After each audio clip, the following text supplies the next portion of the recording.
بسم اللہ الرحمن الرحیم۔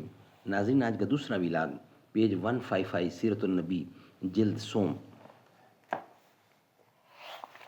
اور مین ہیڈنگ وہی چل رہا ہے، یعنی عقیدہ و معجزات کی اصلاح۔ اردو زبان میں سرور عالم صلی اللہ علیہ وسلم کی سیرت پر جامع ترین کتاب سیرت النبی صلی اللہ علیہ وآلہ وسلم۔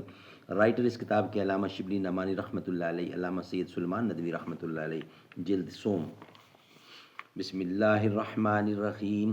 الحمد للہ رب العالمین والصلاة والسلام علی سید المرسلین وعلی آلہ واصحابہ اجمعین۔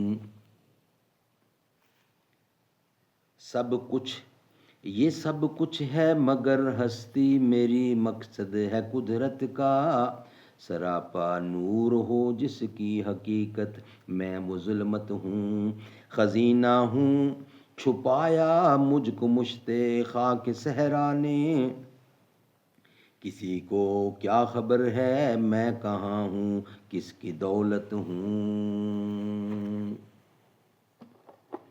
عام لوگوں میں انبیاء کی نسبت یہ غلط عقیدہ پیدا ہو گیا تھا کہ وہ براہ راست عالم کائنات کے تصرف پر قادر ہیں۔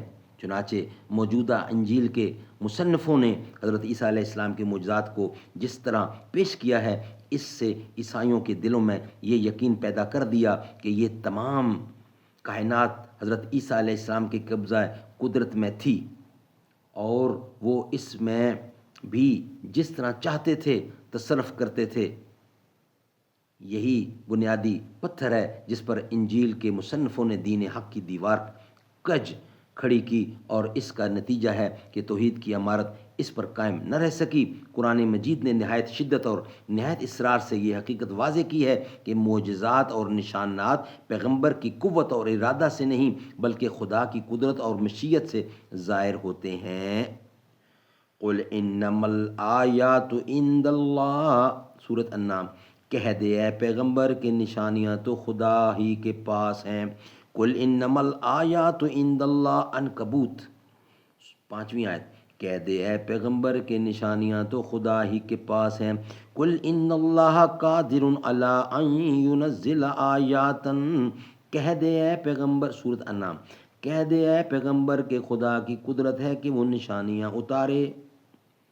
سب سے زیادہ صاف اور صریح آیات یہ ہے، وَمَا كَانَ لِرَسُولٍ أَن يَأْتِيَ بِآیَاتٍ إِلَّا بِإِذْنِ اللَّهِ، سورۃ رعد 6 آیت۔ کسی رسول میں یہ قدرت نہیں کہ وہ خدا کی اجازت کے بغیر کوئی نشانی لائے۔ سبحان اللہ، سبحان اللہ۔ ناظرین، آج کا دوسرا ولاگ ہمارا کمپلیٹ ہوا۔ انشاءاللہ تیسرے ولاگ کے ساتھ آپ سے سامنا ہوگا۔ دربار رسالت کی کیسی وہ گھڑی ہوگی، حسنین کے نانا کی کیا بزم سجی ہوگی، جائیں گے مدینے میں لے جائے گا اللہ جب، دل سجدہ کنا ہوگا آنکھوں میں چڑی ہوگی، آقا ہے قمر بے شک اصحاب ستارے ہیں، اس سے چاند کے ہر جانب تاروں کی لڑی ہوگی، دربار رسالت کی کیسی وہ گھڑی ہوگی، حسنین کے ہونٹوں پر، حسان کے ہونٹوں پر جب نعت نبی ہوگی، ابو بکر عمر ہوں گے عثمان و علی ہوں گے، حسنین کے نانا کی کیا بزم سجی ہوگی۔